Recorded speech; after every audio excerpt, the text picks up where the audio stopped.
எல்லாருக்கும் வணக்கங்க. இன்றைக்கி மாடித்தோட்டத்தில் பார்த்தீங்கன்னா, அவரைக்காய், மாங்காய், கொத்தவரங்காய்லாம் பறிக்க போகிறோம். அவரைக்காய் பார்த்தீங்கன்னா, இது செடி அவரைதாங்க.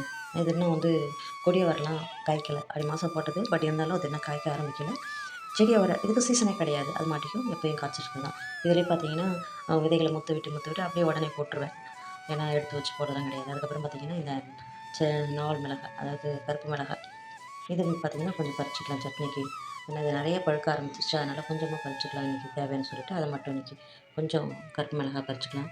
பச்சை மிளகாயும் கொஞ்சம் சேர்த்து பறிச்சுக்கலாம் அது கூட. ஏன்னா பச்சை மிளகாய் தேவைப்படுது இல்லைங்களா, அதனால் கொஞ்சம் மிளகாயும் சேர்த்து இன்றைக்கி அறுவடை தாங்க. அதுக்கப்புறம் பார்த்தீங்கன்னா,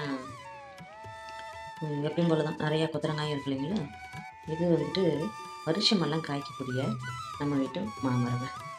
இதுக்கு வந்து சீசனே கிடையாதுங்க. எப்பயுமே அது பாட்டுக்கும் அட்லீஸ்ட் ஒரு 10 காயாச்சும் இருந்துக்கிட்டே இருக்கும். அதுதான் நம்ம வீட்டு மாமரத்தோட ஸ்பெஷல். இதுக்கு சீசன் இல்லை அப்படிலாம் கிடையாது. வருஷமெல்லாம் எங்களுக்கு எப்போல்லாம் சாம்பார் குழம்புக்கு மாங்காய் தேவையோ அதை நாங்கள் பறிச்சுப்போம். அந்த அளவுக்கு வருஷமெல்லாம் நம்ம காய் கொடுப்போம். அதுக்கப்புறம் எப்பயும் போல தான் இந்த கொத்தரங்காய் வந்துட்டு நிறைய காய்ச்சிட்டு அப்புறம் அதையும் அறுவடை பண்ணும்போது சேர்த்து பறிச்சு தானே ஆகணும். அதனால் கொஞ்சம் கொத்தரங்காய் அறுவடை இன்றைக்கி சேர்த்து பறிச்சுக்கலாம் இல்லைங்களா. அப்புறம் பறிக்காத விட்டாலும் செடியில் விட்டு முத்தி வீணாக போயிடும்.